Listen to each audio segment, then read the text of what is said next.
आज हम बात करेंगे without a doubt across the board most commonly use substance के बारे में, ह्यूमन ग्रोथ हार्मोन यानी कि HGH। वीडियो थोड़ी लंबी हो गई, लेकिन मैं आपसे रिक्वेस्ट करूंगा कि पूरी देखें और stick with me till the end, क्योंकि हर एक पॉइंट जो मैं इस वीडियो में जिसके बारे में बात करूंगा वो बहुत इंपॉर्टेंट है जानना, और ये आपको और कोई नहीं बताएगा।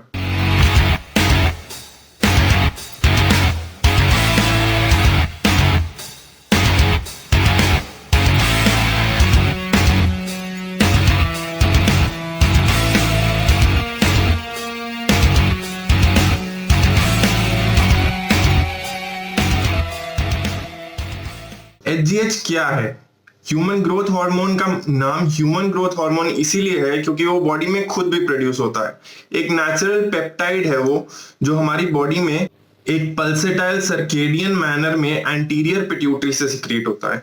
पिट्यूटरी एक छोटा सा ग्लैंड है हमारी बॉडी में जो यहाँ पे होता है बीच में। उसका काम है ग्रोथ हार्मोन को सिक्रीट करना, डायरेक्टली इनडायरेक्टली दोनों तरीके से। प्रोफेशनल बॉडी बिल्डिंग से लेके NBA के जो स्पोर्ट्स प्लेयर्स हैं, पावर लिफ्टर्स हैं, या फिर मिस्टर ओलंपिया तक में compete करने वाले जो बॉडी बिल्डर्स हैं, वो सब इस सब का इलिसिट यूज कर चुके हैं और करते हैं। एक बात बहुत क्लियर कर दें शुरुआत में ही कि ये कोई एनाबॉलिक स्टीरॉयड नहीं है।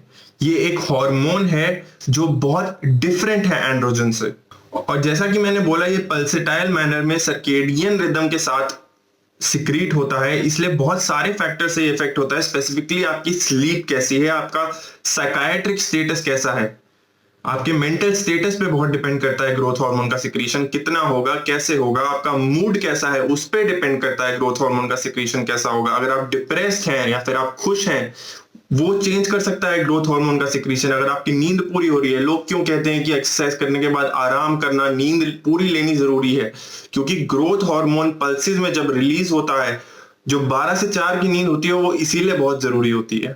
और भी बहुत सारी चीजें हैं, जैसे कि एज हो गई, आपकी उम्र, डाइट हो गया, एक्सरसाइज हो गया, बहुत सारी चीजों की वजह से ग्रोथ हार्मोन के लेवल्स वेरी करते हैं डिफरेंट लोगों में। सबसे पहले सबसे बड़े इशू पे आते हैं काउंटर फिटिंग, यानी कि नकली ग्रोथ हार्मोन। मार्केट में असली ग्रोथ हार्मोन मिलना बहुत मुश्किल है अनटिल और अनलेस आप एक रजिस्टर्ड फार्मेसी से डॉक्टर के प्रिस्क्रिप्शन के साथ उसको ले रहे हैं। और सबसे कॉमनली जिस एजेंट से ये काउंटरफिट किया जाता है, रिप्लेस किया जाता है, वो है HCG यानी कि human chorionic gonadotropin. Human growth hormone और HCG दोनों दिखने में बहुत सिमिलर होते हैं, और जो अंडरग्राउंड लैब्स हैं, क्योंकि टोटल ओवरऑल लास्ट जब मैंने चेक किया था सिर्फ 6 ब्रांड्स हैं जिनको लीगली अलाउड है ग्रोथ हार्मोन प्रोड्यूस करना अक्रॉस द वर्ल्ड। इंडिया की बात नहीं कर रहा हूं मैं। बाकी सारा जो भी आता है माल, वो सब अंडरग्राउंड लैब से इलीगली बनाया हुआ ब्लैक में मिलता है माल, तो उसकी कोई गारंटी नहीं होती, कोई सर्टिफिकेशन नहीं होती कि कितना असली है वो। तो उसका क्या टेस्ट है कि ये HCG है या HGH है, देखने के लिए बहुत मतलब इसको कहेंगे जुगाड़ू सा टेस्ट है। ये घर पे लोग करते हैं। एनेक्डोटल स्टोरीज जो मेरे को लोगों ने बताई हैं वो ये है कि वो लोग क्या करते हैं, वो लेते हैं जो भी उनको मिला है सामान, 2-3 दिन लेने के बाद वो एक प्रेगनेंसी टेस्ट करते हैं, जो जिसको हम UPT कहते हैं, यानी कि यूरिन प्रेगनेंसी टेस्ट। वो टेस्ट होता है HCG के लिए।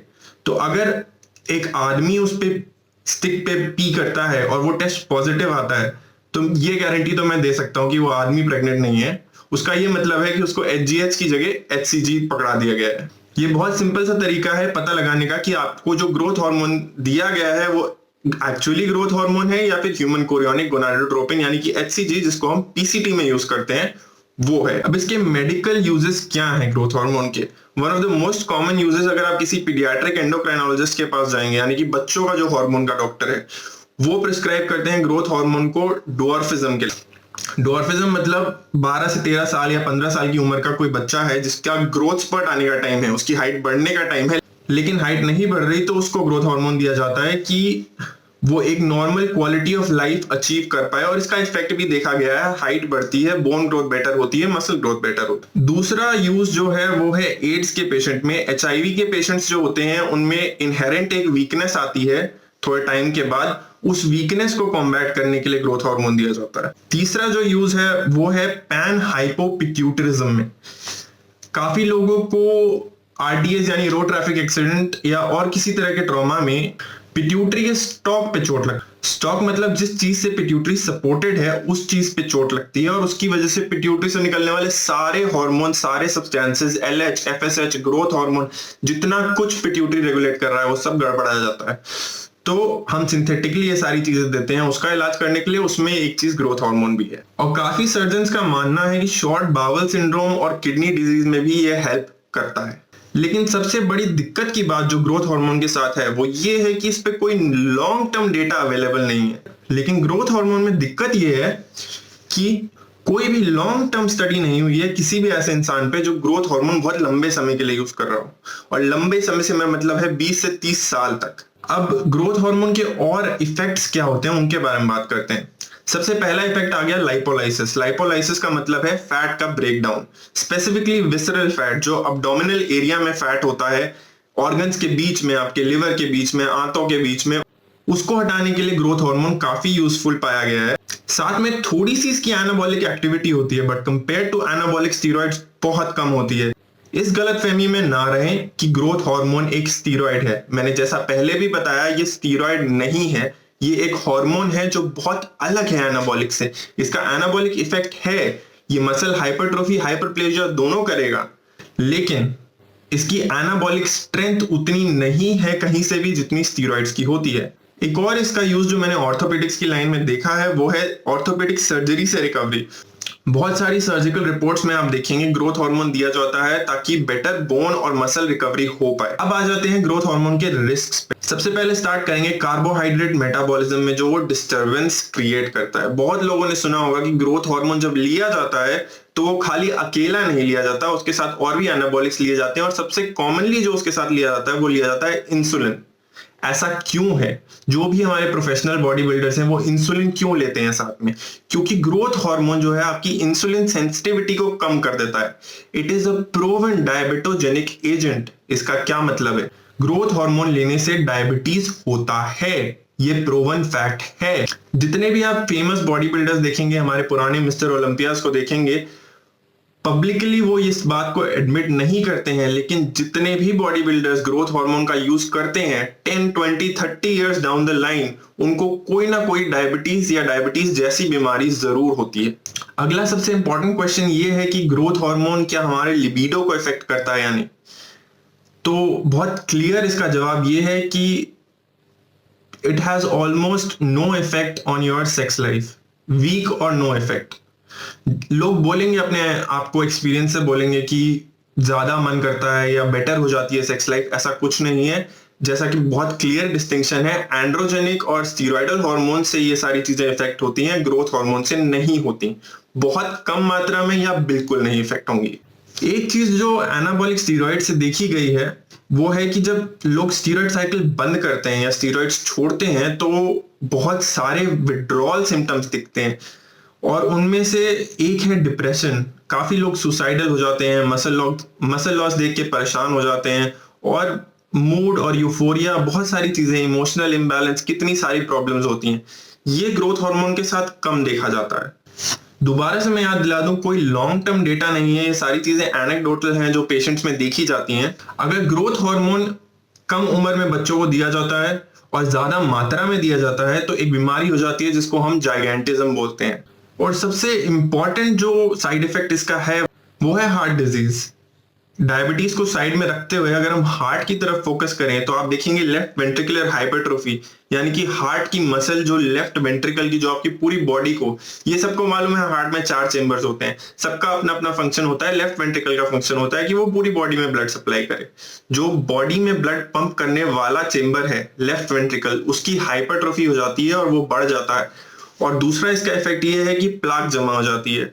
आपकी खून की नालियों में जब प्लाक जमा होती है तो ब्लड फ्लो जो हार्ट को जा रहा है, हार्ट को भी तो ब्लड चाहिए चलने के लिए, वो ब्लड फ्लो कम हो जाता है और फिर मायोकार्डियल इंफार्क्शन और हार्ट अटैक जैसी बीमारियां देखने को मिलती हैं। अब एक बहुत इंपॉर्टेंट क्वेश्चन आता है ग्रोथ हार्मोन के बारे में कि क्या ये कैंसर कॉज करता है? क्योंकि बहुत सारे पेशेंट्स होते हैं जो ग्रोथ हार्मोन लेते हैं, बाद में उनमें कोई ना कोई कैंसर डायग्नोस होता है, तो वो अपने आप को ब्लेम करते हैं कि क्या मेरे ग्रोथ हार्मोन यूज की वजह से ये कैंसर हुआ है। इस पे कोई स्टडी नहीं है, कोई रिसर्च नहीं है, लेकिन अगर हम स्पेक्यूलेट करें सिर्फ मतलब प्योरली हाइपोथेटिकल पर्पसेस से, तो कैंसर क्या है? कैंसर है एक अनकंट्रोल्ड ग्रोथ ऑफ सेल्स। आपके अपने सेल्स जब अनकंट्रोलेबली ग्रो करते हैं उसको हम कैंसर बोलते हैं।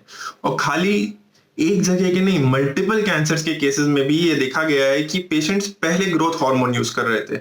कोई कॉन्क्रीट एविडेंस नहीं है इस चीज का, लेकिन अगर खुद सोच के देखा जाए तो शायद इस सवाल का जवाब आप भी मुझे दे सकते हैं। एक चीज याद रखनी बहुत जरूरी है, ग्रोथ हार्मोन कभी भी सिर्फ हफ्तों के लिए या दिनों के लिए नहीं लिया जाता है। ग्रोथ हार्मोन बहुत टाइम लगाता है अपना इफेक्ट दिखाने में। तो अगर आपको महीने भर में अपना ग्रोथ हार्मोन का इफेक्ट दिख रहा है तो वो ग्रोथ हार्मोन नहीं है। मंथ्स टू ईयर्स लगते हैं, सालों लगते हैं ग्रोथ हार्मोन के यूज के, अगर उसका प्रॉपर इफेक्ट देखना है तो। और ये बहुत कॉस्टली होता है। अगर आपको कोई 2 या 2,500 रुपए महीने में या 5,000 रुपए महीने में ग्रोथ हार्मोन दे रहा है तो वो आपको बेवकूफ बना रहा है। वो ग्रोथ हार्मोन नहीं है, वो कुछ और है। ओरिजिनल ग्रोथ हार्मोन बहुत एक्सपेंसिव होता है और इसका कॉस्ट एनालिसिस भी बहुत जरूरी है ये डिसीजन लेने से पहले। एज अ डॉक्टर अगर हमें किसी को ग्रोथ हार्मोन प्रिस्क्राइब करना होता है तो हमको ये कॉस्ट कंसिडरेशन दिमाग में लेनी होती है कि ये पेशेंट अफोर्ड कर पाएगा क्या ग्रोथ हार्मोन ट्रीटमेंट, क्योंकि ये कोई छोटे टाइम की ट्रीटमेंट नहीं होती है। इसका इफेक्ट बहुत समय बाद आता है। बाकी अगली चीज है थायराइड। अब ये थ्योरेटिकली नॉलेज ये कहती है कि ये T3 जो थायराइड का एक्टिव फॉर्म होता है, 2 फॉर्म होते हैं थायराइड के, T3 और T4। T3 को हम एक्टिव फॉर्म मानते हैं और स्टडीज ये कहती हैं थ्योरेटिकली कि T3 को कम करता है ग्रोथ हार्मोन, लेकिन पर्सनली मैंने ऐसा कभी देखा नहीं है किसी पेशेंट में कि T3 कम हो रहा हो।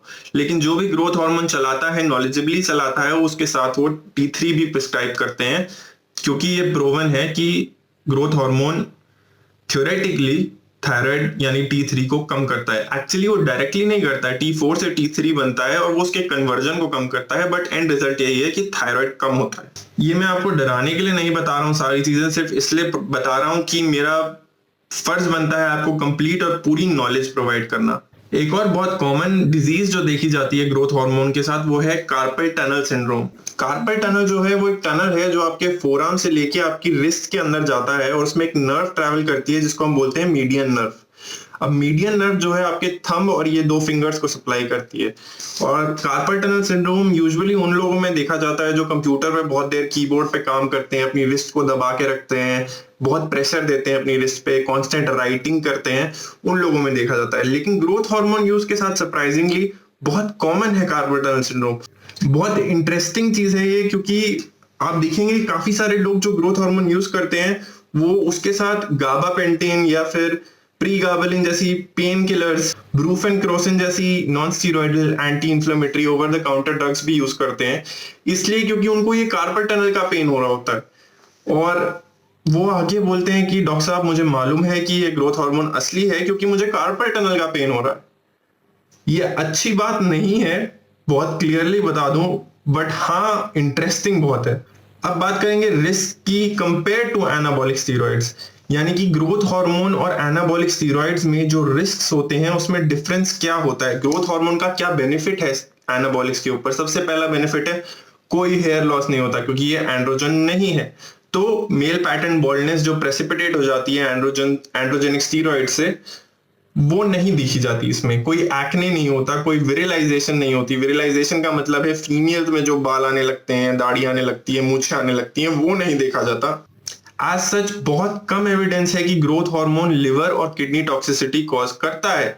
इन सारे फैक्टर्स की वजह से दोनों मेल्स और फीमेल्स में बहुत कॉमन यूज देखा जाता है, क्योंकि टेस्टोस्टेरोन या और एंड्रोजेंस बहुत कम फीमेल्स यूज करती हैं, लेकिन फीमेल बॉडी बिल्डर्स में भी ग्रोथ हार्मोन का यूज इतना रैम्पेंट इसीलिए है क्योंकि इसमें वो मेल साइड इफेक्ट्स नहीं होते। अब आ जाते हैं पॉलीफार्मेसी नाम की एक चीज पे। पॉलीफार्मेसी का मतलब है कि मल्टीपल ड्रग्स साथ में लेना। अब कोई ग्रोथ हार्मोन लेगा तो वो अकेला तो लेगा नहीं, उसके साथ सबसे कॉमनली मैंने जैसा बताया आपको इंसुलिन यूज की जाती है ताकि इंसुलिन सेंसिटिविटी प्रिवेंट की जा सके। लेकिन ग्रोथ हार्मोन और इंसुलिन साथ में यूज करने के बाद जो रिसर्च कहती है वो ये कहती है ऑलमोस्ट 10 इयर्स आप अपनी लाइफ से कम कर देते हैं। अगर आपकी उम्र 70 साल तक जानी थी तो वो सिर्फ 60 रह जाएगी। ये एवरेज बता रहा हूं मैं आपको। दूसरी चीज जो स्टडीज कहती हैं थायराइड कम होगा, इसलिए T3 मैंने आपको बताया कि थायराइड का जो एक्टिव फॉर्म है वो भी प्रिस्क्राइब किया जाता है ग्रोथ हार्मोन के साथ। अगली चीज जो यूज करी जाती है वो है एनाबॉलिक स्टीरॉइड्स।